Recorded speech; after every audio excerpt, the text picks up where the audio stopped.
iniciará la tribulación. Si lo quieren apuntar para que continúen con esta serie, esta es la segunda parte. En la primera parte que compartí hace algunas horas, pues di un panorama geopolítico de toda la situación que ha suscitado la invasión a Ucrania, la alianza rusa, China, iraní y Turquía, profetizada hace 2700 años, la forma como el mundo se ha desarticulado a tal grado donde pues ya realmente la gente están como borreguitos, siguiendo todo lo que se les dice, sin investigar, sin usar el sentido común, sin consultar con expertos acerca de todo lo que está pasando. En fin, vivimos un mundo muy difícil. Y una de las cosas más importantes es que la Biblia nos revela que vendrá sobre el mundo un periodo de tiempo de terribles catástrofes. No son comparables con nada de lo que en toda la historia, escuchen esto, ni siquiera con el diluvio universal de los tiempos de Noé. Porque vino el diluvio, ¿verdad? Y murieron inmediatamente todos los seres humanos, menos 8 personas. Noé, su esposa, sus 3 hijos y las 3 esposas de sus hijos. Pero lo que se viene en el mundo se compara en la Biblia con los dolores de parto de una mujer. Cuando una mujer entra en dolores de parto, ya casi al iniciar el 9º mes, vienen dolores, van aumentando hasta que se rompe la fuente y llega la criatura tan esperada con el último dolor. Cristo comparó estos dolores de parto como se iba a llevar a cabo o como se iba a suceder los elementos geopolíticos, filosóficos, religiosos en el planeta Tierra antes de que Él venga por segunda vez. Y Cristo nos enseña, y sus apóstoles también, muy claramente que debíamos mantenernos vigilantes. Dice en Lucas 21:30 en adelante, para que sean dignos de escapar. ¿De escapar de qué? Pues de la tribulación. ¿De qué otra cosa vamos a poder escapar, verdad? Porque hay personas que enseñan que la iglesia va a atravesar la tribulación. Pero cuando este estudio nos va a ayudar a ampliar nuestra capacidad de comprensión teológica y bíblicamente para entender que es imposible que la iglesia atraviese la gran tribulación. Nos vamos antes. Tal vez ahorita saliendo, tal vez ahorita en la noche, mañana, la semana que entra, no sabemos el día y la hora, pero ya los cascos del Apocalipsis se encuentran sonando en el cielo. Y ya la voz del novio está gritándole a la novia: vengo por ustedes, prepárate, porque muchos en ese momento me dirán: Señor, Señor, y les contestaré: yo nunca te conocí. Hablamos lenguas, hicimos milagros. También los demonios pueden imitar los dones y pueden imitar los milagros. Nunca los conocí porque nunca hicieron mi voluntad. ¿Y cuál es la voluntad de un cristiano? Bueno, cuando se formó la iglesia, desde el inicio de la iglesia, Hechos 1:8, y recibirán poder cuando haya venido el Espíritu Santo y me serán testigos.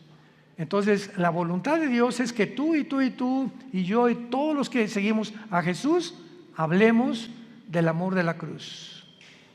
Le hables a tu familia, le des testimonio de lo que Dios hizo en tu vida. Puedes comenzar con eso: fíjate que pues yo era así y era así, etcétera, etcétera. En la Navidad, en una fiesta, en un cumpleaños, y mi vida cambió. ¿Y por qué? Pues conocí a Jesucristo. Oye, pues yo también sigo a Dios, etcétera, etcétera. Y le contestas tú: ¿a cuál Dios? Los hindúes tenían 6 millones de dioses. Entonces la gente tiene muchas escapatorias, ¿verdad? Yo sigo a Jesús. Una vez le pregunté a una persona y le dije: ¿a cuál? ¿Cómo que a cuál? Le dije: mi cuñado se llama Jesús. O sea, dice, seguimos a Jesús. Bueno, hay cantidades de Jesuses, ¿no? Y el Jesús de la Biblia es otra cosa. Entonces vamos adiestrándonos para prepararnos, para estar mejor listos para estos tiempos que vivimos. Muy bien. Muchas personas creen que el rapto de la iglesia va a ser el inicio de la tribulación. O sea, desaparecemos del mundo millones de personas y en ese momento comienza el anticristo a confirmar un pacto con los judíos y con varias naciones árabes. Sin embargo, no es eso lo que enseña la Biblia. El principal propósito de la tribulación, y la tribulación no se inicia con el rapto de la iglesia.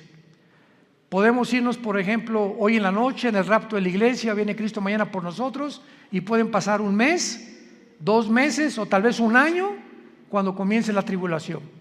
Entonces no necesariamente viene el rapto e inmediatamente comienza la tribulación. La tribulación, los que quieran apuntar, comienza, tiene su inicio cuando el anticristo confirme un pacto de paz con la nación de Israel y con naciones árabes. Abran sus Biblias en el libro de Daniel, capítulo 9, versículo 27. Daniel 9, versículo 27. En este capítulo 9 de Daniel, de los versículos 24 al 27, se encuentra la famosa semana 70 de Daniel. Porque hace 2600 años, Daniel se encontraba en Babilonia cuando comenzó a leer al profeta Jeremías. Y Daniel descubre, leyendo el profeta Jeremías, de que el exilio o todo ese tiempo en que Nabucodonosor se llevó a los judíos a Babilonia, los 70 años de exilio estaban por terminar. Y Daniel se sorprendió, era un hombre de Dios que oraba 3 veces al día, en la mañana, en la tarde y en la noche. Estamos hablando de 1 a 2 horas diarias, perdón, en cada término de su oración. Entonces se hinca Daniel en el capítulo 9 y comienza a orar a Dios. Señor, ya va a terminar la cautividad babilónica. Jeremías profetizó que serían 70 años y como él era un hombre que estudiaba la Biblia, como muchos cristianos, me espero que lo estén haciendo, estaba consciente de lo que iba a pasar. Entonces Daniel, después de orar, Dios le manda un ángel y el ángel baja del cielo y antes de que el ángel llegue a Babilonia o a donde estaba Daniel, Satanás envía a otro principado, al principado tal vez de Grecia o de Persia, para impedir que el ángel que mandaba Dios llegara a la tierra y le diera a Daniel el programa o la respuesta de cuánto faltaba para que Dios terminara con la nación de Israel. Entonces hay una guerra en el cielo, está en el capítulo 10 de Daniel, hay una guerra en el cielo. Finalmente el ángel llega hasta donde era Daniel y el ángel le revela a Daniel todo el programa cronológicamente de la nación de Israel. Porque todo el Antiguo Testamento, el pueblo de Dios es Israel. El Nuevo Testamento es la iglesia. Y la iglesia no es Israel, ni Israel es la iglesia. Son 2 entidades completamente diferentes. Israel no era el cuerpo de Cristo como se formó con la iglesia. Nosotros somos el cuerpo de Cristo. Israel era la esposa del Padre. Y Dios se divorcia, le da cartas de divorcio a Israel. Y hasta el momento Israel, el antiguo pueblo de Dios, se encuentra en la banca. Y Dios forma a una entidad nueva que se llama la iglesia desde hace 2000 años, después de la resurrección de Jesucristo y desde el día de Pentecostés. Entonces la iglesia es una entidad completamente diferente de Israel. Entonces Dios, el ángel le dice a Daniel, Daniel, Dios tiene 490 años en su programa para terminar con la nación de Israel. Y la palabra que se usa aquí son 70 semanas. Así dice el versículo 24. 70 semanas están determinadas, decretadas sobre tu pueblo Israel y sobre tu santa ciudad Jerusalén. Los judíos tenían semanas de días y tenían semanas de años. Y aquí es lógico, ¿verdad?, por el contexto, que no está hablando de semanas de días, como lo vamos a comprobar. Entonces, 70 años están decretados para Israel, para que Dios ya acabe finalmente con toda la historia de Israel. Y el ángel le dice a Daniel: desde que se comience a restaurar la ciudad de Jerusalén, porque en aquel tiempo llegaron los babilonios, llegaron los medos persas, llegaron todo, ¿verdad?, y acabaron con Jerusalén. Cuando comience a ser restaurada Jerusalén hasta el Mesías, habrá 483 años. 483 años, o sea, 6 semanas, que son semanas de años, vuelvo a repetir. ¿Cuándo se comenzó a restaurar Jerusalén? Nehemías, capítulo 2, del 1 al 6. Cuando el rey Artajerjes de Persia le ordena a Nehemías y le da permiso para que regrese a Jerusalén, que estaba hecha pedazos, y comience su reconstrucción. Y del momento de que se decretó el regreso o la restauración de las murallas de Jerusalén hasta el Mesías, matemáticamente, damas y caballeros, santos de Dios, lo comentaba en la conferencia anterior, para cualquier ateo, cualquier escéptico, cualquier agnóstico que esté buscando evidencias en la Biblia, esto es extraordinario. Fueron exactamente desde la reconstrucción de Jerusalén hasta la muerte de Jesús 483 años. ¿Faltan cuánto? Faltan una semana, o sea, 7 años. Por eso se llama la semana 70 de Daniel. Entonces, los judíos rechazan al Mesías y se interrumpe el reloj cronológico de Dios. Y le dice Dios a Israel: no me vas a volver a ver, Jesús, con las palabras de Jesús, hasta que digan Baruch Hashem Adonai Eloheinu, que significa en el hebreo: bendito el que viene en el nombre del Señor. Hasta que ustedes me reconozcan como Mesías, no vuelvo a tratar con la nación de Israel. Entonces Dios se vuelve y forma una nueva entidad llamada la iglesia. Y la palabra iglesia, eclesia en el griego, significa los que Dios llama fuera del mundo espiritualmente. Nos envía a Dios a su espíritu a morar dentro de nosotros para que tengamos el valor. No nos dio espíritu de cobardía, le dice Pablo a Timoteo, sino de poder y dominio propio, para que tengamos el valor de hablar del Mesías al mundo, de hablar del amor de Dios a mi familia, a mis suegros, a mis hijos, a mis padres, a mis compañeros de la oficina, en el bufete, en el consultorio médico, para hablar y decirle al mundo su necesidad profunda, intrínseca, de recibir al Salvador. Ese es el valor que una persona que no tiene a Cristo no testifica. Si tú te llamas cristiano y nunca has hablado de Cristo, dudo que tu cristianismo sea real. Muy bien. Entonces, esta semana que le falta Dios a tratar con Israel, se interrumpe por el periodo o la dispensación de la época de la iglesia, que tiene que durar 2000 años. ¿Por qué 2000 años? Porque de Adán a Abraham, 2000 años, de Abraham a Cristo, 2000 años, y de Cristo a cuando termine la iglesia, 2000 años, o sea, 6000 años. Dios creó el mundo, el universo, en 7 días, ¿se acuerdan? Génesis capítulo 2. Entonces, este séptimo día, dice el Salmo 90 y 2 de Pedro 3, que para Dios un día son 1000 años, y 1000 años es como un día. Entonces, Dios establece su reloj cronológico desde los 6 días de la creación, que son un símbolo de lo que va a durar la historia del ser humano en este planeta. 6000 años nada más. Y cuando entremos al milenio, al séptimo día, vamos a entrar al reino mesiánico, que serán nuestras vacaciones. Pero ya no vamos a hablar de eso ni nos vamos a adelantar. Es importante que nos ubiquemos ahorita en lo que estamos hablando de la semana 70 de Daniel.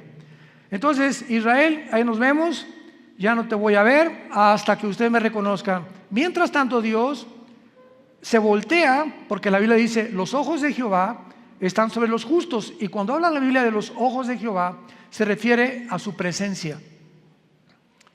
Entonces, cuando Dios dice, me volteo y no te veo, significa, Dios te ha dejado. Haz lo que tú quieras, Pepito, haz lo que quieras, Carmelita, ya no me vuelvo a meter con tu vida. Y se voltea a Dios y te deja que te hundas y toques fondo. Es la forma como Dios juzga a los seres humanos. Si cuando venga tribulación y angustia me buscarás, y entonces no responderé. Porque no es cuando tú quieras, es cuando oigas su voz, no te endurezcas. Y ahorita ustedes están escuchando la voz de la palabra de Dios. Entonces, adiós Israel, Dios forma a la iglesia y comienza Dios a trabajar con nosotros, con el Espíritu Santo. La iglesia tiene que llegar a su final. Porque si no llega a su final, ¿cuándo va Dios a regresar con Israel? Entonces, durante este tiempo de la iglesia, he oído a muchos predicadores que han dicho que ya Dios no tiene que ver nada con Israel, que la iglesia tomó el lugar de Israel y que Israel ya se olvidó de Dios.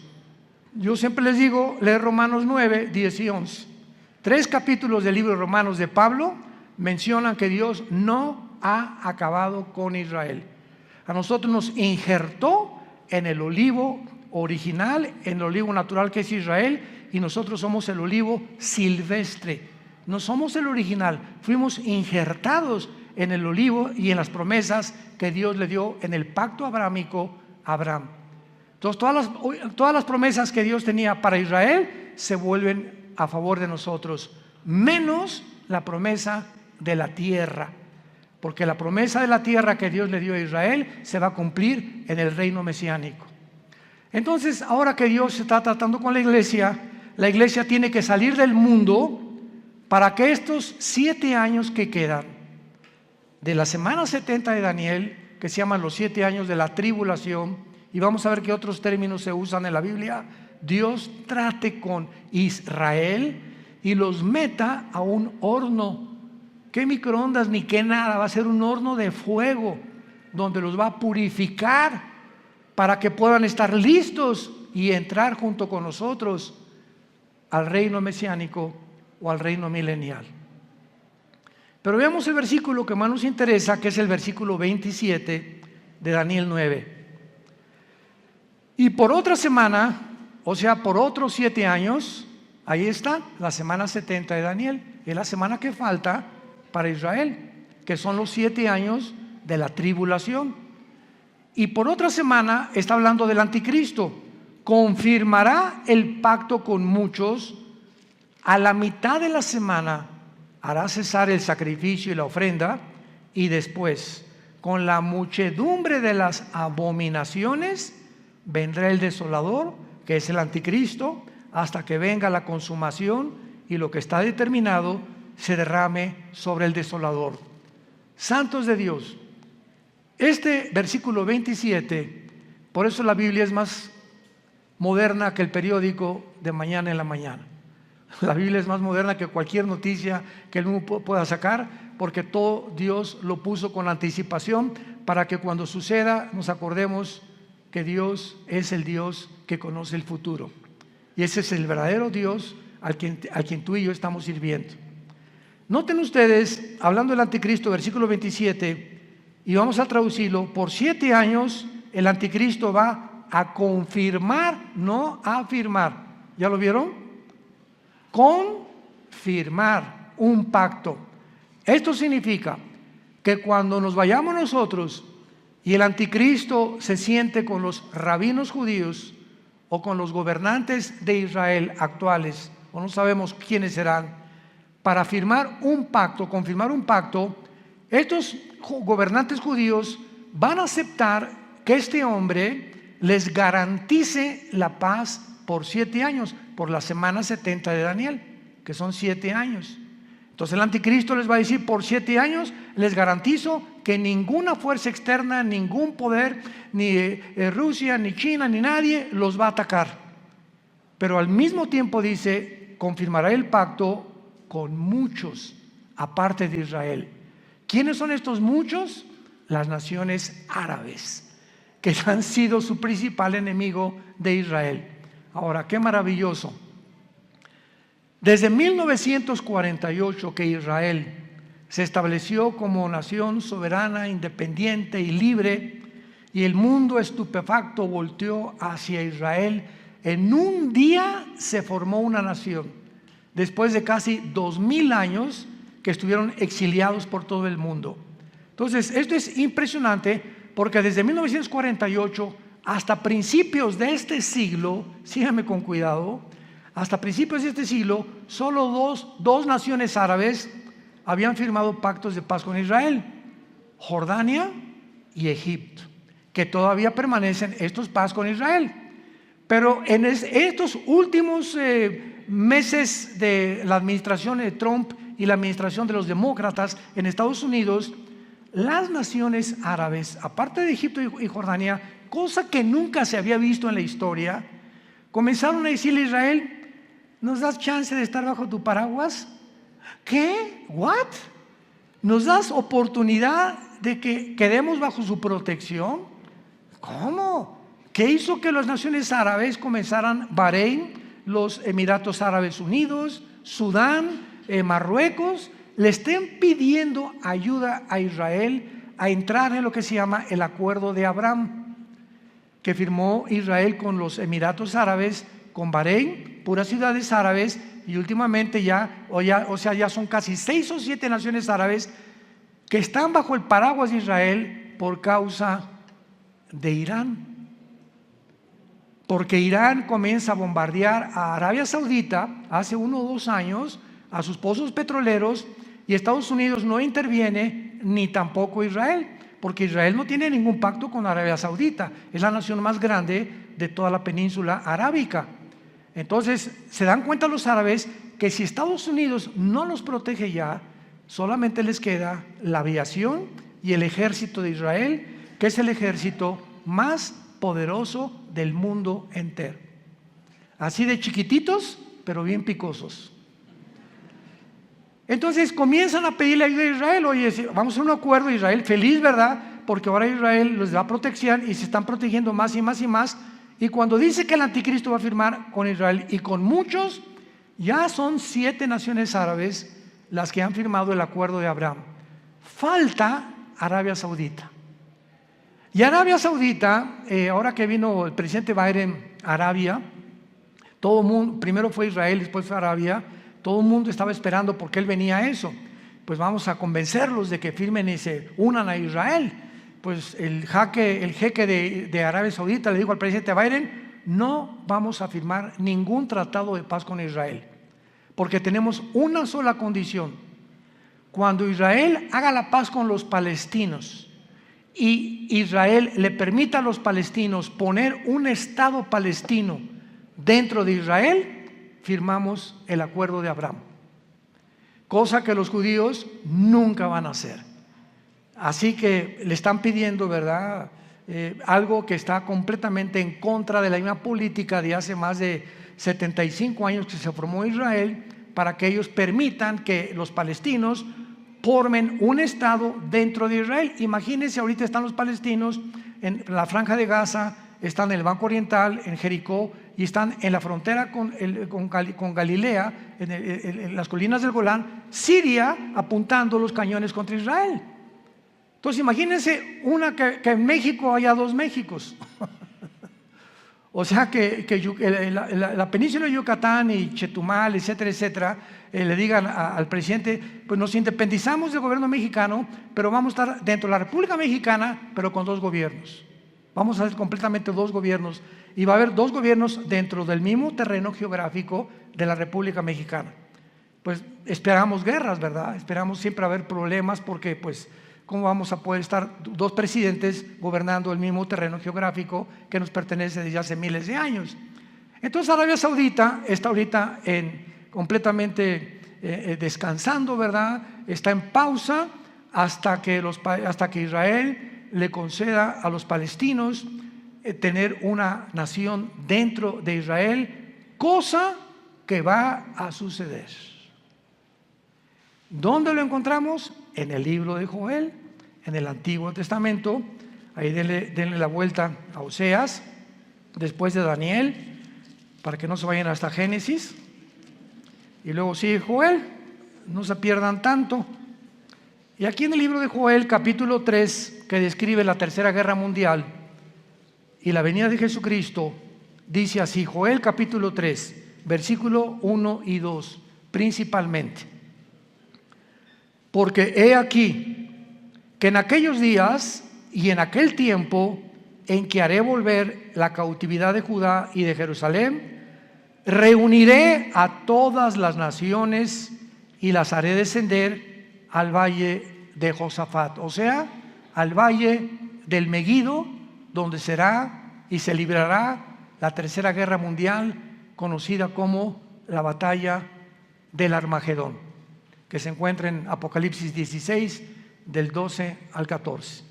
Los reuniré en el valle de Josafat y allí entraré en juicio con ellas a causa de mi pueblo y de Israel, mi heredad, a quienes ellas esparcieron entre las naciones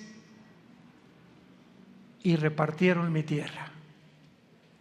Una de las razones por las cuales Dios se va a enojar con la nación de Israel es que van a acabar cediendo a la presión de otras naciones para permitir dos naciones dentro de una nación.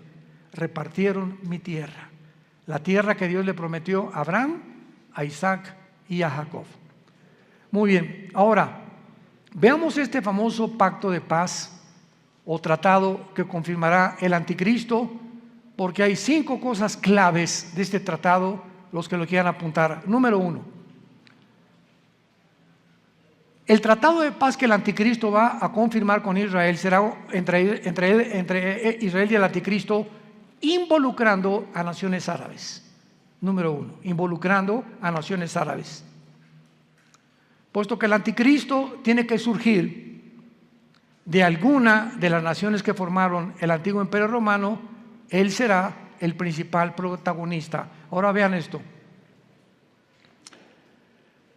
Para los judíos el anticristo va a ser casi como un Mesías, porque para que hayan confiado que nadie los va a agredir y para que el anticristo tenga el poder de detener a naciones que sean contra Israel, es porque el anticristo va a ser un personaje sobrenatural, controlado por un principado completamente angelical, un principado de Satanás.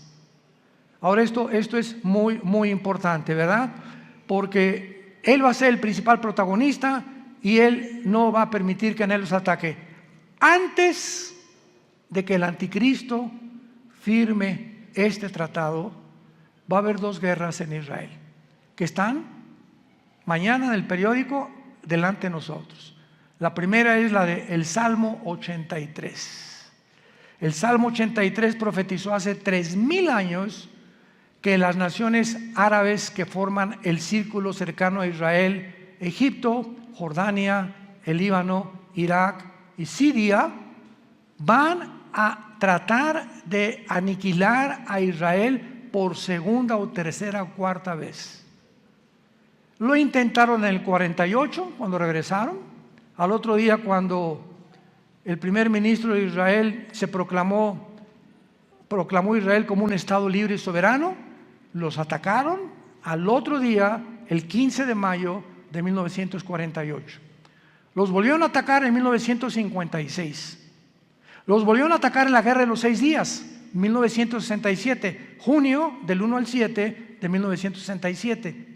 Y los volvieron a atacar en la Guerra de Yom Kippur, 1973. Cuando Yasser Arafat formó el movimiento para la liberación de Palestina, jurando en el decreto que tienen los palestinos: nunca permitiremos que podamos tener un gobierno en Israel sin Jerusalén. Imagínense nada más. Todos los diplomáticos, el presidente Bush, el presidente Carter, el presidente Clinton, el presidente Reagan, el presidente Trump, el presidente Biden, le han dicho a los palestinos: bueno, les damos la mitad de Jerusalén y les damos aquí, les damos allá, y ellos dicen no, toda Jerusalén. O sea, cosa, ¿verdad? Me río porque es una imposibilidad. Como dijo Benjamín Netanyahu, que tal vez próximamente vuelva a recobrar el primer ministerio en Israel. Netanyahu dijo: el día que realmente nuestros enemigos quieran que les demos Jerusalén, vamos a tener lista la operación Sansón. Así se llama, la operación Sansón. ¿Qué pasó con la operación Sansón? ¿Se acuerdan de la vida de Sansón? En Números capítulo 3 en adelante. Bueno, a Sansón le sacaron los ojos, una mujer lo debilitó en sus fuerzas por andar ahí de rabo verde, ¿verdad? Y el Espíritu Santo lo abandonó a Sansón, se quedó sin fuerza, y entonces los filisteos tenían como un circo, lo pusieron lo empujaron, a ver tu fuerza, etc., y comenzaron a burlarse de él. Y ahí Sansón, en medio de este espectáculo donde todos se burlaban de él, los filisteos, le dijo a Dios: Padre, por favor, yo te pido, como un último acto de mi voluntad, llévame a donde haya 2 columnas, porque Sansón conocía el teatro filisteo, para que yo pueda derribar este teatro. Y entonces unas personas que lo guiaron, ¿verdad?, lo pusieron debajo de las 2 columnas, y entonces Sansón muere junto con todos los filisteos.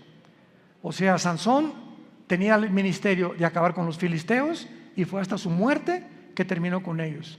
En su muerte terminó con su ministerio. Entonces los judíos le llaman Operación Sansón. Si nos atacan, morimos junto con ustedes. Tenemos la bomba nuclear. Entonces Israel nunca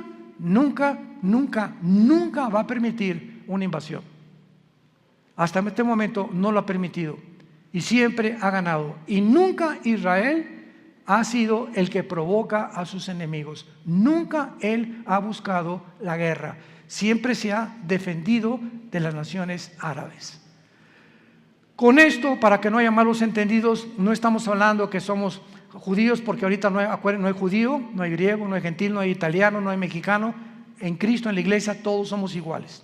Y ahorita los judíos tampoco son parte de Dios, están en la banca. Ahorita la iglesia son los ojos y el interés principal de Dios el Padre. Pero Dios va a regresar con ellos cuando la iglesia no está en el mundo. Esta guerra del 83 no tarda en liberarse, porque Irán sigue amenazando a Israel. Esta semana Israel bombardeó el aeropuerto de Alepo, donde encontraron que había aviones cargados de armas iraníes que estaban proveyéndoselas a los sirios para atacar a Israel. Entonces ahorita Israel anda, ¿verdad?, pero con los ojos abiertos, con sus aviones F-35 vigilando por todos lados que no haya movimientos de armas de Irán, principalmente a Líbano, a Siria o a Irak, porque son las naciones donde Irán tiene la supremacía. Irán ahorita sostiene a Hezbollah, el grupo terrorista más grande del mundo, en el Líbano, sostiene a los yudis en Yemen, en la península arábica, y sostiene al grupo de Hamas en la franja de Gaza o en la franja de los palestinos. Así que Irán ahorita es el peligro número 1 del Medio Oriente, y es el que va a iniciar esta guerra para que ataquen a Israel. Muy bien. Después de esta guerra, que tal vez nosotros la vayamos a oír en estos días, porque ya no tarda ahorita con tantos viajes que está bombardeando Israel y a Siria e Irán, y van a tener que responder, y se va a armar un conflicto bélico muy grande. Israel va a volver a ganar, de acuerdo al Salmo 83, va a volver a ganar. Y después de la guerra del 83 viene la guerra de Gog y Magog. Ezequiel 38 y Ezequiel 39 en el Antiguo Testamento. ¿Cuál es la guerra de Gog y Magog? Cuando Putin vea que ya los judíos vencieron a los árabes, ahorita Putin está reuniendo a todas las naciones islámicas del mundo entero bajo su sombrilla. Y bíblicamente, en Ezequiel 38, las naciones que van a estar en la región de Magog. Magog es una zona geográfica que comienza desde Finlandia, el mar Báltico, baja por Ucrania. Ucrania pertenece a Magog, por eso nunca se va a salir Putin de Magog, de Ucrania jamás. Kirguistán, Uzbekistán, Kazajistán, Afganistán, Pakistán y todas las regiones del mar Báltico y del mar Negro que están al sur de Rusia, que se dividieron de Rusia en 1991, cuando el comunismo cayó, se perdió en Rusia, la Unión Soviética, el 30% de su territorio, que son todas estas naciones que ahora son independientes de Rusia. Pues Putin, su propósito es reunirlas a todas, y todas son musulmanas, menos Ucrania. Todas son musulmanas, menos Ucrania. Y todas estas naciones se van a unir después de la guerra del 83 para venirse en contra de Israel. Qué interesante que Putin tenga semanas buscando alianzas con todas estas naciones. Ya está en Kazajistán, acaba de salir de Kazajistán hace algunos días y va a comenzar a recorrer o a hacer una campaña para unir estas naciones y se cumpla Ezequiel 38 y 39, que será la guerra de la antesala de la guerra del Armagedón. Y pienso de una forma particular que estas dos guerras, la del Salmo 83 y la de Ezequiel 38 y 39, van a suceder antes de que nos vayamos de este mundo. Es posible que veamos y seamos testigos de estas dos invasiones. Y el anticristo, viendo que otra vez derrota Israel a Rusia, porque viene de Rusia con Gog y las naciones musulmanas, entonces el anticristo va a ser el papucho de papuchos. Y ya no va a haber nadie que le pueda hacer frente en el mundo entero, porque ya acabó Rusia, ¿verdad? Ya acabaron las naciones árabes el primer ciclo, los musulmanes ya no van a tener el poder para poder atacar a Israel. Y entonces el anticristo va a erigirse como el dictador número uno del mundo entero, y el anticristo va a unir a Europa con el Medio Oriente. Se van a formar dos continentes, Asia, Medio Oriente y Europa, en una mezcla. Daniel capítulo 7, los 10 cuernos y los 10 dedos de la estatua de Nabucodonosor, y de entre estas 10 naciones, 5 de Europa y 5 del Medio Oriente, dentro de una de ellas, Daniel 7 dice, surgirá el anticristo. Así que no especulemos que el anticristo es el Papa, o que Obama tiene cara del anticristo también, o que el príncipe Felipe por aquí por allá, o que Gorbachov se murió hace 3 días, así que tampoco podía ser el anticristo. Decían que porque tenía un lunar aquí era el 666. Bueno, ha habido tantas especulaciones, ¿no? Nunca sabremos cuándo va a surgir el anticristo hasta que oigamos. Pongan atención, santos de Dios, hasta que oigamos. Se formó un G10, ahorita hay un G7. 5 naciones de Europa, viendo que ya no pueden subsistir por el gas que Rusia les está impidiendo tener ahorita el invierno de este año en la Unión Europea, ha aumentado el gas en cada nación de Europa 10 veces más. Entonces Europa se encuentra hundiéndose económicamente, y ahora sin gas, porque Rusia le está cerrando ya la llave por haber tratado de ayudar a Ucrania. Va a quedar Europa tambaleándose, ¿verdad? Y no hay mejor caldo de cultivo para un dictador que cuando una nación está en problemas, como lo fue para Adolfo Hitler. Adolfo Hitler en 1932-33 acaba de pasar la Primera Guerra Mundial, perdió Alemania en la Primera Guerra Mundial, vino el caos económico en los 30s, donde la gente se está muriendo de hambre, y en medio de este caos Alemania estaba llena de comunistas, porque el comunismo comenzó en el 93 con los bolcheviques, con Lenin. Estaba sin trabajo, no había fábricas, y llega Hitler y crea la Volkswagen, que significa el carro del pueblo. Fernando Porsche fabrica los primeros carros Porsche, hace fábricas, saca Hitler a los comunistas de Alemania, y pues decía la gente, este es el hombre que estamos esperando. Siempre el engaño del populismo, ¿verdad? De los gobiernos populistas. Este es el que estábamos esperando, porque siempre desgraciadamente estamos esperando un hombre que nos saque del hoyo, y no hay nadie que nos pueda sacar más que Jesucristo, el Hijo de Dios, nada más. Entonces Hitler tenía el caldo de cultivo, ¿verdad? Igual todos los grandes dictadores que ha habido en la historia, Saddam Hussein, el que tú me quieras mencionar, surgen cuando el problema en la nación se encuentra completamente económicamente quebrantada. Y de ahí el que surja en la nación le estará eternamente agradecido que lo sacó del hoyo, pues el anticristo se formará y lo adorarán como Dios. De los milagros va a solucionar el problema de Europa, va a solucionar el problema del Medio Oriente, va a solucionar el problema de África, va a solucionar el problema del hambre, del clima y de todos los problemas que ahorita han sido insolubles. El anticristo tendrá la sabiduría, la destreza, el poder de poder realizarlo. Veamos en el libro de Daniel capítulo 8 lo que acabamos de comentar del anticristo. Porque aquí se escriben en estos versículos claramente los poderes del anticristo durante la tribulación. Daniel 8, 23 al 25. Está hablando de la persona del anticristo. Escuchen con mucha atención. Y al final del reinado de estos, cuando los transgresores lleguen al colmo, se levantará un rey altivo de rostro y entendido en enigmas.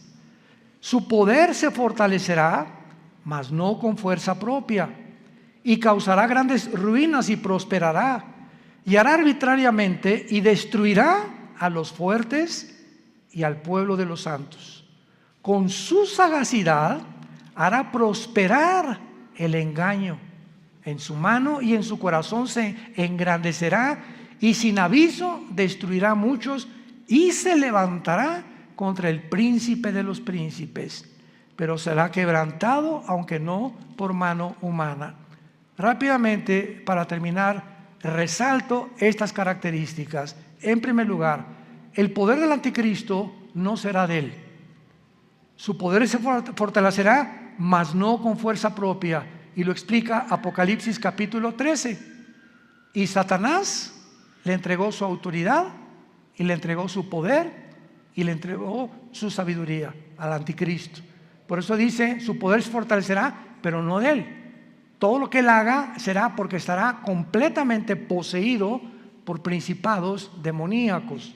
En segundo lugar, dice el versículo 23, que va a ser un rey altivo de rostro y entendido en enigmas.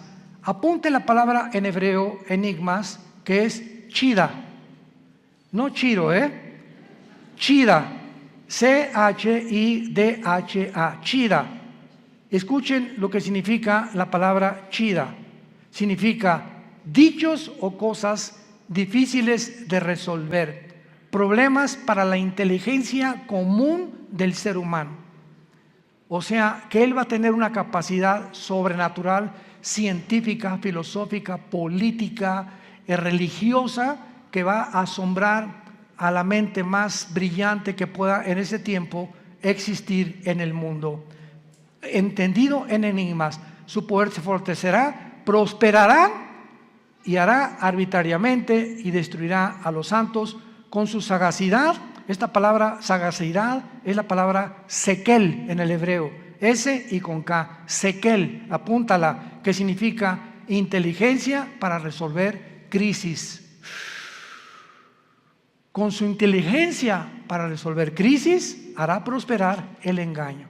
O sea, todo su reino será de engaño, de mentiras, de promesas falsas, porque a los 3 años y medio, en lugar de los 7 años, entrará al templo judío, les permitirá reconstruir el tercer templo a los judíos, los traicionará a los judíos y comenzará la persecución.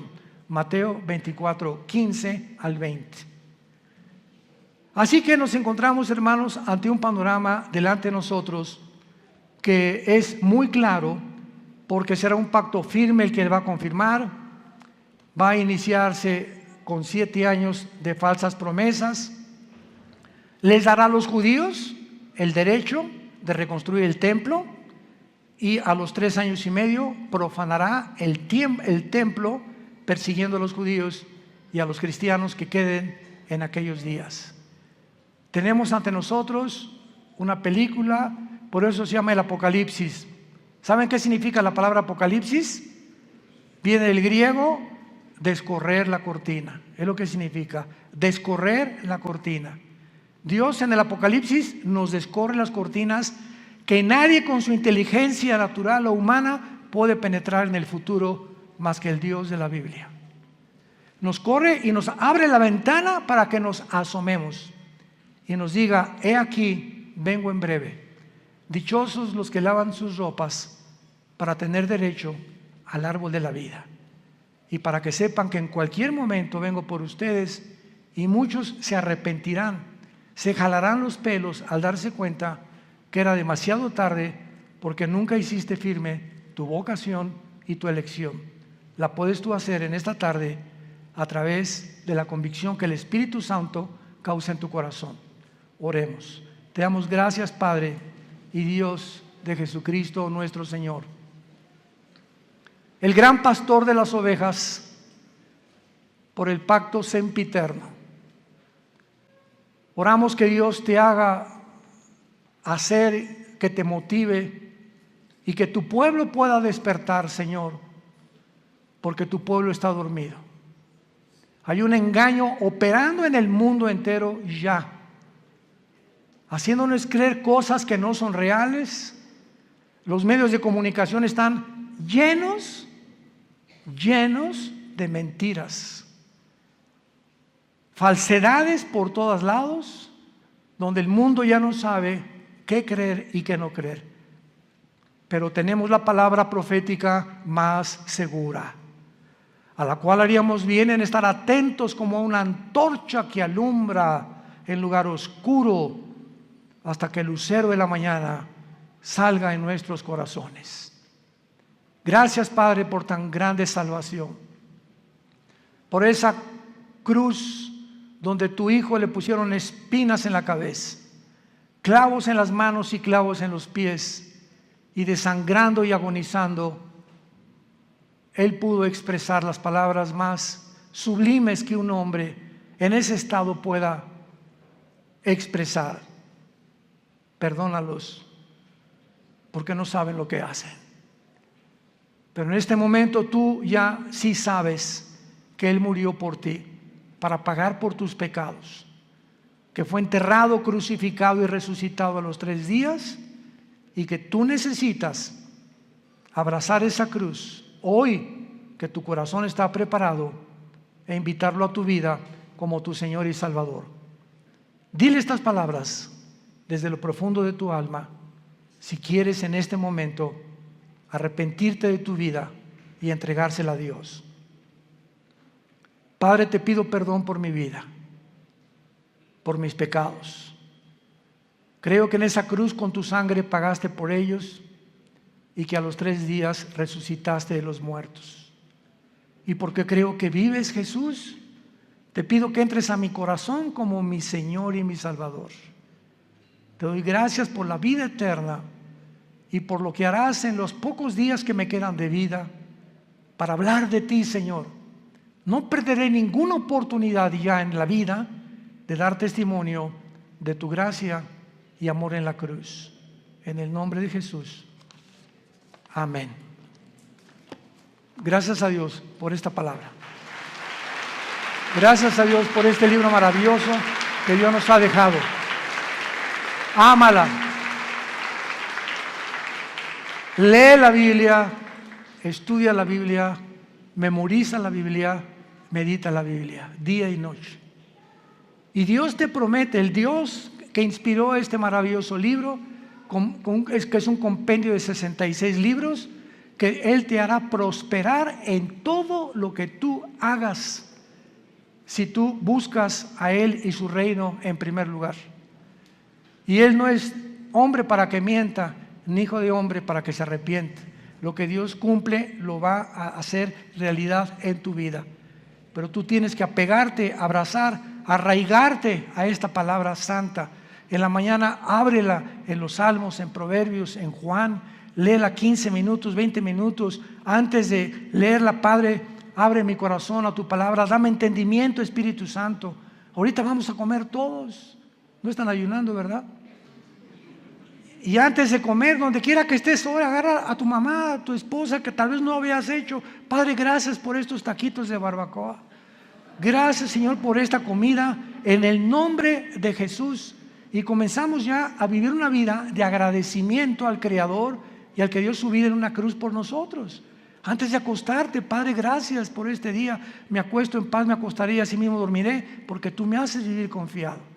Quiero dormirme como un angelito sin pensar en nada, porque mañana tú me dirás qué cosa tengo que hacer. Pero comienzas a experimentar una paz que sobrepasa el entendimiento, que nunca habías experimentado hasta el momento que recibes a Cristo.